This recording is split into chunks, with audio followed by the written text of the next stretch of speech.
Na manhã desta segunda-feira, os ministros Edson Fachin e Alexandre de Moraes se encontraram com o presidente Jair Bolsonaro em uma reunião que durou pouco mais de 10 minutos.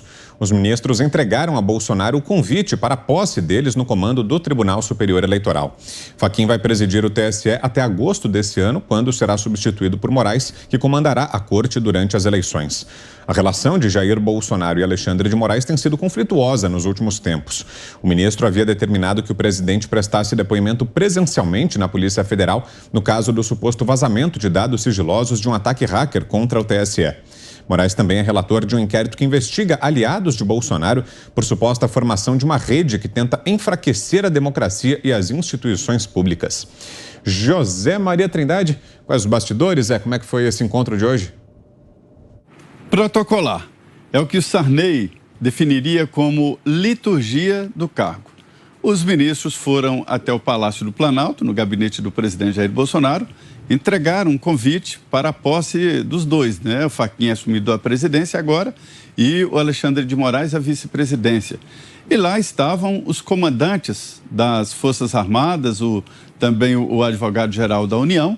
Enfim, foi um encontro bastante protocolar. Estão dizendo por aí que o encontro foi frio? Não é bem isso, não. Foi um encontro normal, protocolar.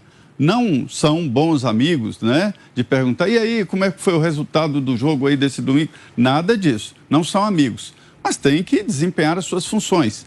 O mesmo convite foi entregue aos presidentes da Câmara e do Senado Federal. É uma praxe por aqui. E o presidente Jair Bolsonaro, né, cumpriu isso muito bem e pronto. Agora, o presidente Jair Bolsonaro está sofrendo as consequências aí de um cerco jurídico contra ele. E a situação não é boa. Veja bem, o ministro Alexandre de Moraes vai assumir a presidência do Tribunal Superior Eleitoral ali no momento próximo às eleições.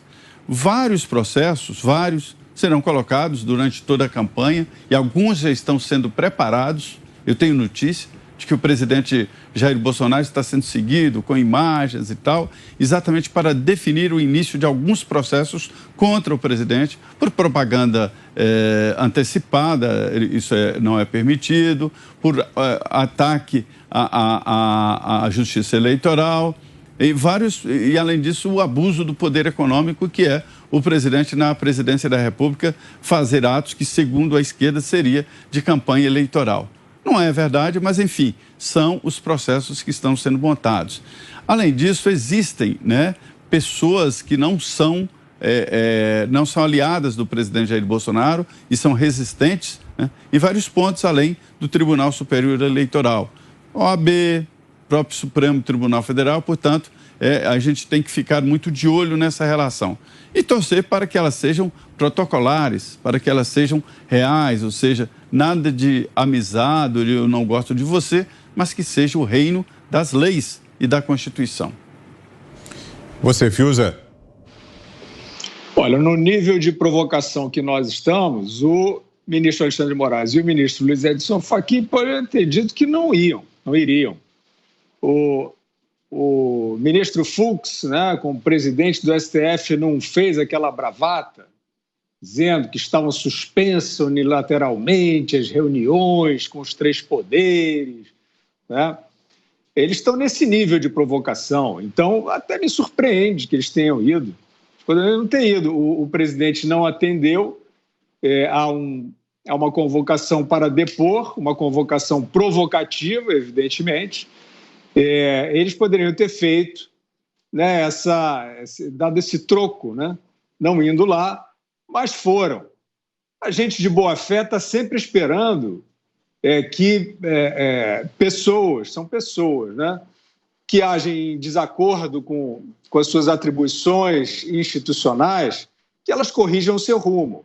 Para o país é o que a gente quer, né? Para quem não vive da conflagração, para quem não vive de conflitos e falsos conflitos, é isso que interessa. Agora, isso está um pouco longe de acontecer na relação entre o Palácio do Planalto e o Supremo Tribunal Federal, porque o Bolsonaro é a razão de viver do Alexandre de Moraes, do Barroso e desses ministros atuais do STF, a maioria, né? Eles passam a vida criando provocações, dizendo que estão perseguindo a quadrilha galáctica que quer destruir o mundo, dos bolsonaristas, aquela imprensa, né, que virou outra coisa, tenta os transformar, né, em caçadores de bolsonaristas. Estão vivendo disso. Depois quando o Bolsonaro sair do palácio, vão ver o que eles vão fazer da vida. Mas até aqui é essa, né, a grande motivação, e aí fica um pouco difícil de acreditar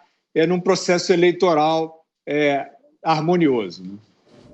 Augusto. Bom, o Supremo finalmente seguiu o rito que tinha que seguir. Evidente, isso que lembrou o Guilherme, mas eu também, como o Guilherme, achava que eles poderiam até não ir. Porque a verdade é o seguinte, eu não quero jogar água, não quero jogar lenha na fogueira, sabe? Não sou incendiário, isso aí eu prefiro que as coisas se deem em harmonia.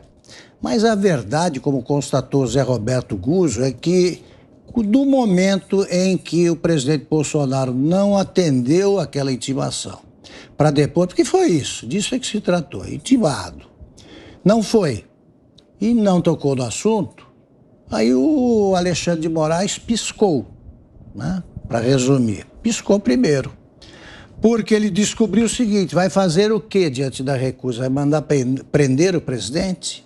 Não dá, não dá. Vai mandar a delegada lá que faz tudo, Denise, né? Que é um erro de revisão, alguma coisa parecida, homenagem à SS nazista, mandar prender? Como disse o Guzzo também, não passa da portaria do Palácio do Planalto. Então eles estão descobrindo agora que a independência entre os poderes é coisa séria. E tem sim que levar o convite ao presidente da República, que é o chefe de um dos poderes. O Supremo está agora caindo na real e voltando à normalidade. O Supremo sempre foi composto aí por ilhas, né, que não tem muita comunicação ali entre si. Então eu já sei, né, nós temos informações que o Gilmar Mendes está incomodado com o que ele chama de protagonismo do Alexandre de Moraes. O Luiz Fux já está perguntando se o Alexandre de Moraes por acaso acha que é presidente. Né? Há incômodo, né? Sinais de incômodo por parte dos ministros. Então, o Alexandre de Moraes descobriu que pode muita coisa, mas não pode tudo. É bom que ele pense nisso e comece a corrigir erros gravíssimos já cometidos, ilegalidades cometidas, e solte, por exemplo, quanto antes, o ex-deputado Roberto Jefferson, que é preso político. Você, Ana? Bom, o STF hoje fica aí muito bem desenhado que é um partido de oposição, infelizmente, né? Uma instituição tão importante como a nossa Suprema Corte virou um partido de oposição, né? Virou um gabinete aí ativista do PSOL, do PT, e o TSE acaba sendo um mini puxadinho aí, um puxadinho dentro do próprio STF e vai tentar explicar o que é um TSE aqui fora, né? Justiça é justiça. Se é eleitoral ou não, justiça é justiça. Cometeu alguma ilicitude, isso tem que parar na justiça, independentemente se foi uma ilicitude em relação às eleições, em relação a qualquer outro campo. Agora, lá atrás, na posse do presidente Bolsonaro, a ministra Rosa Weber deu um exemplar da Constituição brasileira ao presidente Bolsonaro, que, na minha perspectiva, na minha análise, parecia ali um pequeno beliscão, uma coisa um pouco sarcástica. Olha lá, vá respeitar a Constituição, hein, senhor presidente?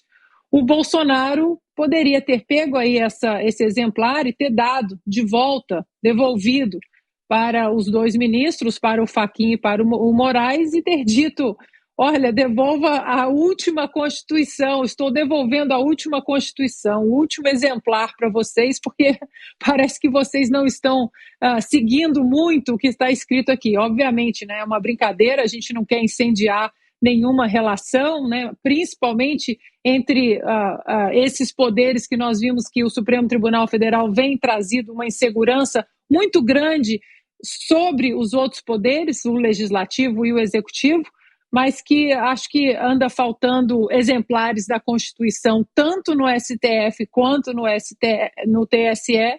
Eu acho que eles estão sem exemplares por lá.